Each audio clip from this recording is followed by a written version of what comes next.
Assalamualaikum warahmatullahi wabarakatuh.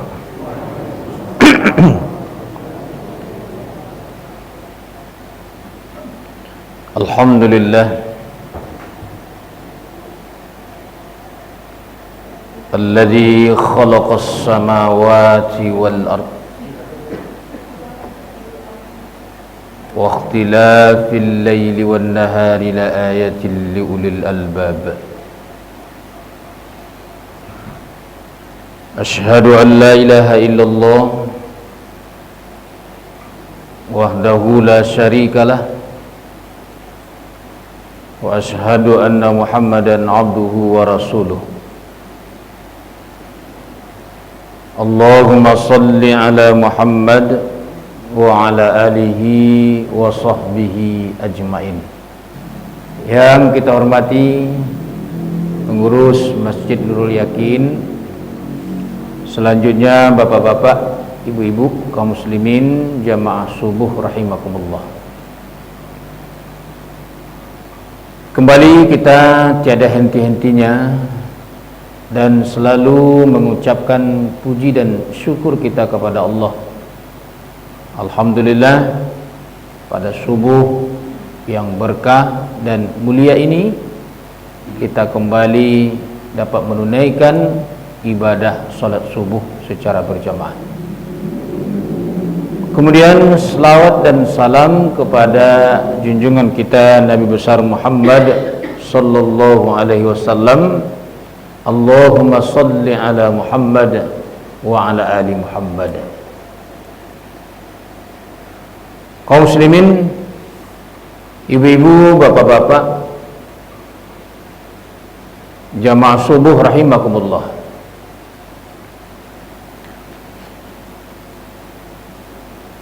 Kajian kita pada subuh hari ini dengan topik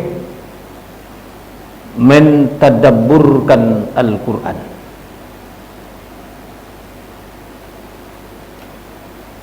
Bapak Ibu, Al-Quran adalah firman Allah yang diturunkan kepada Nabi Muhammad sallallahu alaihi wasallam melalui perantaraan malaikat Jibril, yang diriwayatkan secara mutawatir, disusun dalam sebuah mushaf yang dimulai dari surat Al-Fatihah, diakhiri surat An-Nas, dan membacanya merupakan suatu ibadah. Itulah ta'rif atau definisi Al-Quran. Al-Quran kalamullah, firman Allah, diturunkan kepada Nabi Muhammad sallallahu alaihi wasallam. Ada firman Allah tapi diturunkan kepada nabi lain, seperti Nabi Musa, apa namanya? Taurat. Firman Allah diturunkan kepada Nabi Isa, Injil. Firman Allah diturunkan kepada Nabi Daud, Zabur. Ini firman Allah, ya, sama-sama firman Allah. Nah, Al-Quran itu diturunkan kepada Nabi Muhammad melalui perantara malaikat Jibril. Nah, di ujungnya Bapak Ibu ada kata-kata yang perlu kita bawahi, adalah membacanya merupakan suatu ibadah.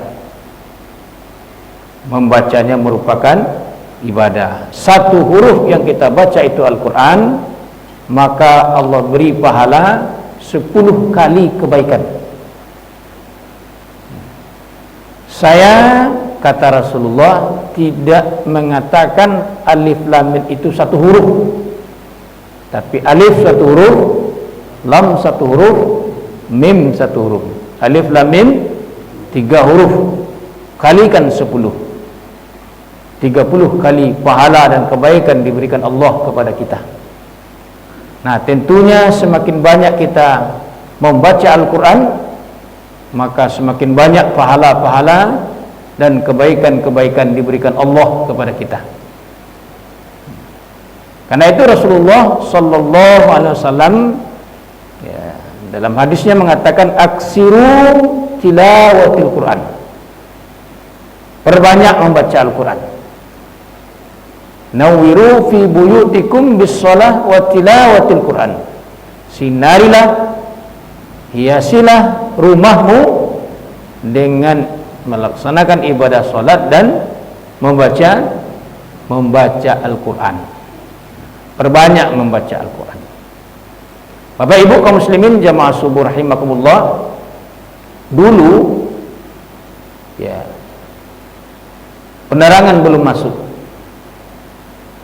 listrik belum ada. Tapi kalau kita lihat, kita perhatikan Bapak Ibu, di rumah orang tua kita, orang Islam, selalu bersenandung bacaan ayat suci Al-Quran. Saya masih ingat kecil-kecil Bapak Ibu, kampung saya di Solo. Nah, ketika masih kecil-kecil, masih saya ingat ya, penerangan belum masuk, lampu belum masuk, tapi jam 4 dini hari di rumah orang tua kita itu selalu bersenandung bacaan ayat suci Al-Quran. Padahal tidak ada listrik, tidak ada penerangan, hanya dengan lampu toko. Kalau pergi ke musala, ke surau, pakai suluh obor dari batuang si minyak tanah ya Bu ya. Baitu. Tapi luar biasa semangat mereka ibadah. Ya. Ini hari jam 4 itu selalu terdengar bacaan ayat suci Al-Quran. Nah, yang menjadi pertanyaan Bapak Ibu, akankah atau masihkah bacaan ayat suci Al-Quran itu masih kita dengar di rumah-rumah orang Islam hari ini? Lebih banyak terdengar Bapak Ibu? Jarang. Kita perhatikan maghrib, apalagi waktu subuh, sangat jarang kita mendengar ada di rumah orang-orang Islam itu terdengar bacaan ayat suci Al-Quran. Apalagi pagi hari, subuh, dini hari, jarang kita dengar. Lain ada terdengar dakwah di masjid itu pun kaset yang terdengar dakwah. Nah, Bapak Ibu, mari ini kita kembali kita giatkan ya, terutama kepada generasi kita, anak-anak kita, antara maghrib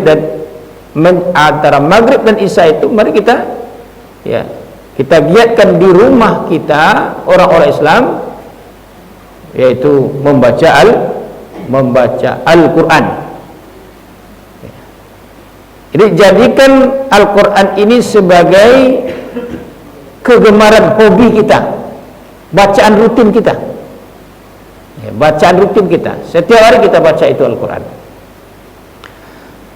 Bapak Ibu kaum muslimin jamaah subuh rahimakumullah, kemudian Al-Quran yang kita baca itu baru akan mendapatkan pahala, baru akan mendapatkan kebaikan dari yang kita baca itu apabila benar bacaannya,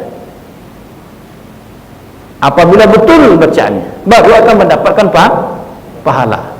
Sebab Imam Al-Auza'i mengatakan, man lam lijawil Quran asimun, siapa yang baca Al-Quran tidak sesuai dengan makhrajnya, panjang pendeknya, asimun, berdosa. Kenapa berdosa? Karena berbeda yang kita baca itu Bapak Ibu, berbeda pula makna yang ditimbulkannya, berbeda artinya. Misalnya Bapak Ibu, qalbun apa artinya? Hati. Tapi kalau kita baca kalbun, anjing artinya, beda itu. Biqalbin salim, hati yang suci. Kalau kita baca biqalbin salim, anjing yang suci artinya. Berbeda arti itu. Rahim, panjang kan? Penyayang. Tapi kalau kita baca rahim saja, perut ibu artinya. Dengan nama Allah yang Maha Pengasih lagi mempunyai rahim. Makanya syarat jadi imam itu kan luar biasa. Syarat jadi imam itu harus fasih, baca fasahatul qiraah. Ya.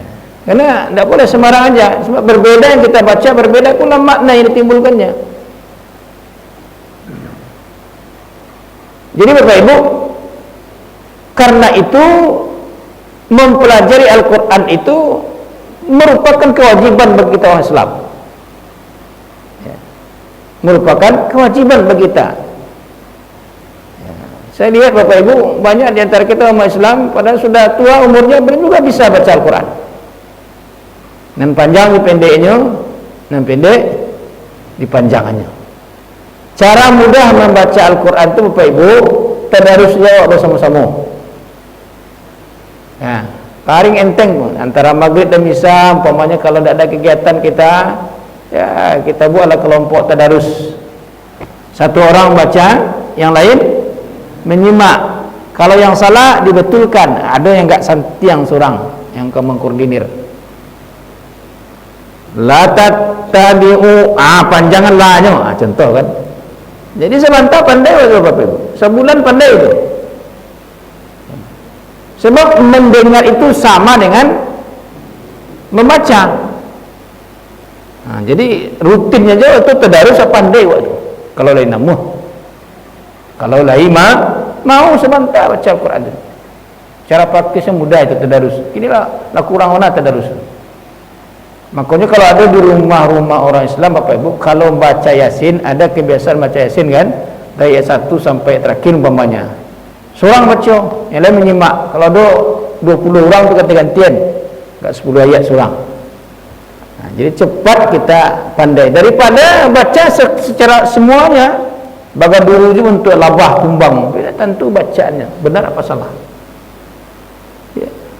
Jadi Bapak Ibu, cara praktisnya seperti itu, tadarus kita bersama-sama sehingga pandai kita membaca Al-Quran. Kenapa?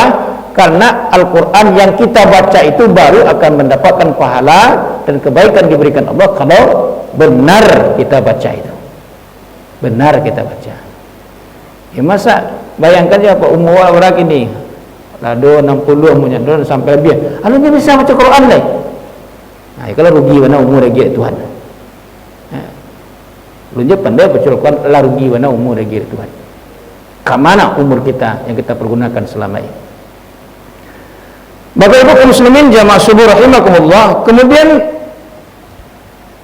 berikutnya, di samping kita baca itu Al-Quran dengan benar, ada kewajiban kita berikutnya sesuai dengan firman Allah surat Muhammad ayat 24 yang kita baca di awal. Apa itu? Tadabburkan Al-Quran. Afala yatadabbaruna Al-Quran. Apakah engkau tidak mentadabburkan Al-Quran? Am ala qulubin aqfalwa, ataukah hatimu dalam keadaan terkunci? Jadi Allah menyindir kita semua, Allah mengingatkan kita semua, afala yatadabbaruna Al-Quran. Apakah engkau tidak mentadabburkan Al-Quran? Bapak Ibu, kita sering mendengar istilah tadabbur. Ya Bu, apa itu tadabbur? Tadabburi Al-Quran, apa itu tadabbur? Nah, ini istilahnya dalam surah Muhammad ayat 24 ini. Ya, afala yatadabbaruna Al-Quran. Apa itu tadabbur? Apa itu Bu? Apa itu tadabbur Pak? Hah?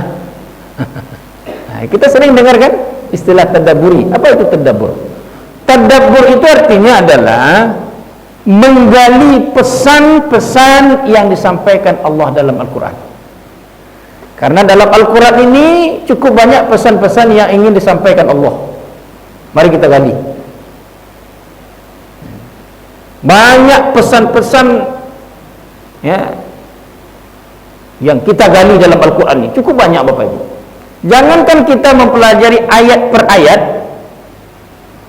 nama-nama surat saja itu banyak pesan yang ingin disampaikan Allah kepada kita.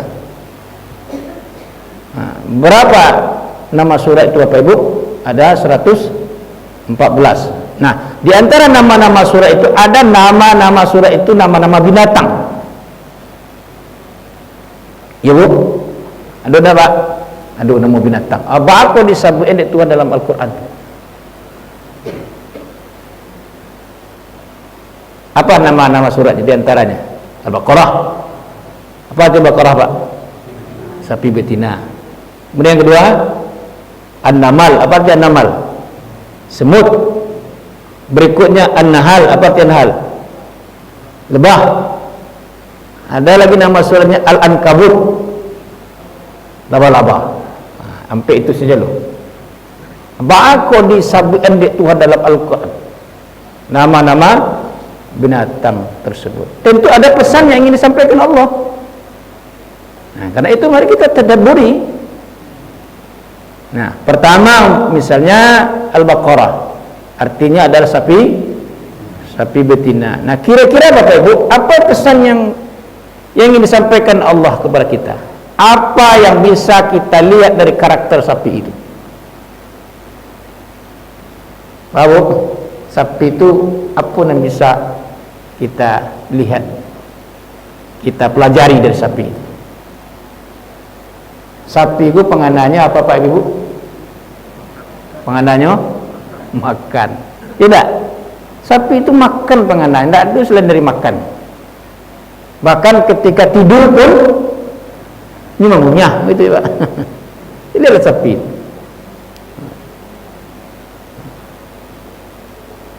Apa pesan yang ingin disampaikan Allah? Pesan yang disampaikan Allah kepada kita adalah bahwa ada karakter sapi itu pada diri manusia. Gilo ka makannya kata judulnya. Ya Pak. Gilo ka makan. Kalau orang miskin, apa yang akan dimakan? Kalau orang kaya, kama tampe makan. Nah, kalau orang yang lewat kaya, sia lagi kadi makan. Nah, itu nah. Dalam sebuah hadis Nabi mengatakan, sayati 'alan nasi zaman immatuhum fi butunihim. Akan datang satu zaman di belakangku, kata Rasulullah, yang pangana manusia itu hanya kepari fi butunihim. Pari pengananya. Nah, jadi gilo kemakannya pengananya. Itu secara tekstualnya. Secara konteksnya panganannya ke dunia sih. Dunia, harga mati dunia itu final. Jadi memperturutkan hawa nafsu dunia. Nah, itu yang pertama. Kemudian yang kedua, an-namal. Arti an-namal adalah semut. Nah, kira-kira Bapak Ibu, apa pelajaran bisa kita ambil dari semut itu? Banyak Bapak Ibu. Di antaranya adalah lihat semut ya Bapak Ibu. Hah? Saling menyapa anaknya kalau bertamu, menyapu. Gitu hebatnya semut. Belajar kita semut kan. Ya. Artinya kuat persaudaranya itu apa Ibu? Ukhuwahnya itu kuat. Ya. Bayangkan saja gajah yang besar bisa tumbang dari semut. Cobalah disakiti semut itu. Ini tidak takut mati, ini bekerja sama itu. Kuat, kecil tapi kuat. Kemudian apa lagi? Aku toroyok ya Pak.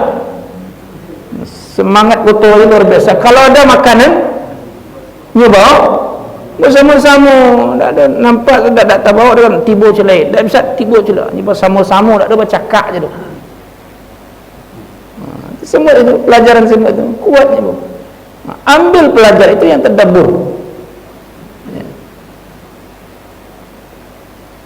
Kemudian ada namanya surat An-Nahl. Apa itu An-Nahl? Lebah. Apa yang bisa kita ambil pelajaran daripada lebah itu? Sampai-sampai Nabi mengatakan dalam hadisnya, masalul mu'minina kan-nahlah. Perumpamaan orang beriman itu seperti lebah, kata Rasulullah. Perumpamaan orang beriman seperti lebah. Bagaimana lebah itu? Kata Rasulullah, in akalat thayyibah. Lebah itu perhatikan, bila ia makan sesuatu, yang ia makan itu yang yang baik-baik. Lihatlah lebah, ia terbang dari satu dahan ke dahan berikutnya. Yang ia makan itu adalah saripati makanan, saripati bunga, daun. Jadi lebah itu yang ia makan yang baik. Itulah karakter orang beriman.